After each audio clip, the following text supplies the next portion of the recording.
আজি 22 এপ্ৰিল পেহেলগামত সন্ত্ৰাসবাদী আক্ৰমণৰ এবছৰ।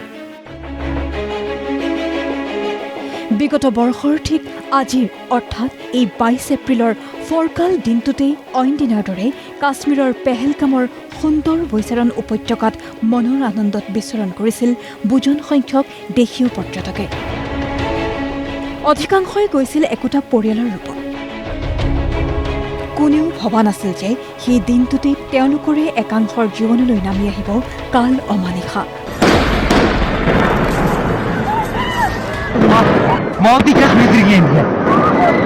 পূৰ্ব পৰিকল্পনা অনুসৰি প্ৰকৃতিৰ সেই ৰম্যভূমিত উপস্থিত হৈছিল 4জন পাকিস্তানী আৰু পাকিস্তান সমৰ্থিত সন্ত্ৰাসবাদী।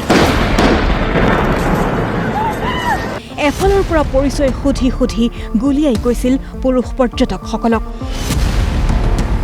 সেই ভয়ংকৰ আক্ৰমণত পত্নীসকলৰ সন্মুখতে সন্ত্ৰাসবাদীৰ দলটোৱে হত্যা কৰে 25জনকৈ নিৰীহ পৰ্যটকক।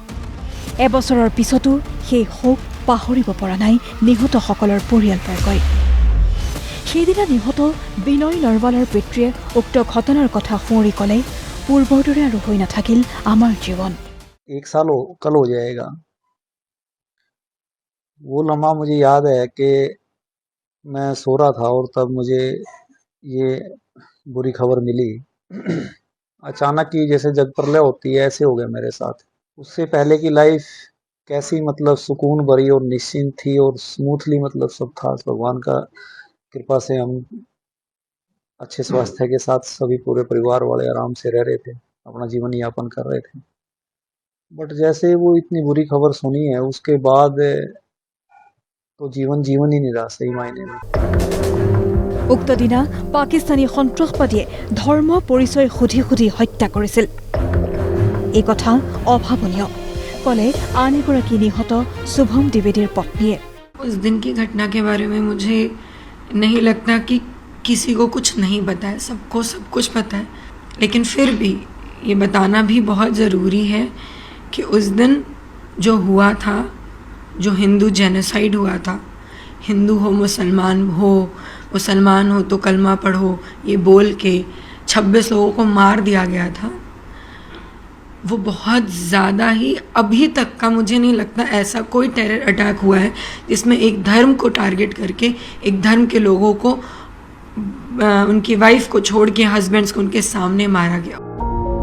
সিদিনা সন্ত্ৰাসবাদীক বাধা দিবলৈ গৈ নিহত হৈছিল এগৰাকী ঘোঁৰা চালক সৈয়দ আদিল শ্বাহ। পৰিয়ালৰ দুখ আছে যদিও বহুতৰে জীৱন ৰক্ষা কৰাৰ বাবে আদিলক লৈ গৌৰৱো আছে পৰিয়ালৰ। बहुत याद आती है आदिल की, क्योंकि सबसे बड़ा बेटा था और वही घर चलाने वाला था। घर का सारा जो काम की जिम्मेवारी थी वो सब उसी पे थी, तो बहुत याद आ रही है। ये सोचते हैं, दिल को तसल्ली मिल जाती है कि आदिल साहब जो इस दुनिया से काम करके मतलब जो काम करके वो इस दुनिया से गए हैं, रुखसत हो गए, तो वो चीज़ जो है एक मिसाइल कायम की है, तो वो चीज़ सोच के फिर थोड़ा जो है दिल को तसल्ली मिलती है। পেহেলগামৰ উক্ত সন্ত্ৰাসবাদী আক্ৰমণৰ এবছৰ পূৰ্ণ হোৱাত নিহতসকলৰ প্ৰতি শ্ৰদ্ধাঞ্জলি জনাই ৰাষ্ট্ৰপতি দ্ৰৌপদী মুৰ্মুৱে। প্ৰধানমন্ত্ৰী নৰেন্দ্ৰ মোদীয়েও নিহত পৰ্যটকসকলক স্মৰণ কৰি কয়, এই ঘটনা কেতিয়াও পাহৰিব নোৱাৰি। সন্ত্ৰাসবাদৰ ওচৰত ভাৰতে কেতিয়াও আঁঠু নলয়।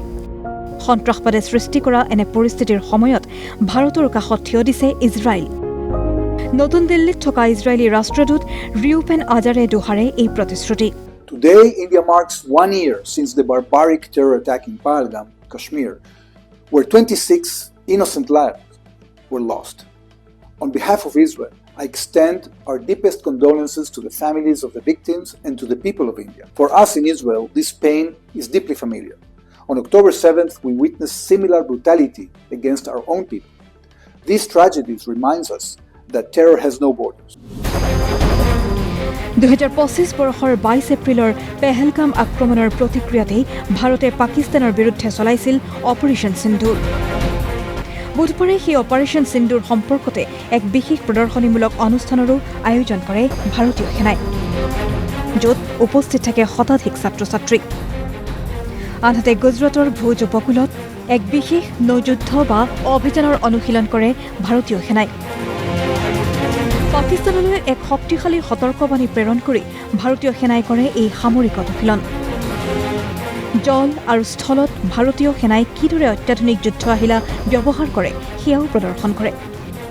সীমান্তত অহা যিকোনো ভাবুকি প্ৰতিহত কৰিবলৈ ভাৰতীয় সেনা সাজু, সেয়া প্ৰতিপন্ন কৰিবলৈকে ভাৰতীয় সেনাৰ এই অনুশীলন। हम बहुत सौभाग्यशाली हैं जो हमें ऑपरेशन सिंदूर में हिस्सा लेने का मौका मिला। साथ में हमें बहुत संतुष्टि है कि मैं अपने देश तथा सेना के काम आ सका। आर्मी या डिफेंस के हर एक जवान का एक ही मुद्दा है, एक राउंड एक जहाज। जय हिंद। नेशनल डेस्क, प्रतिदिन टाइम।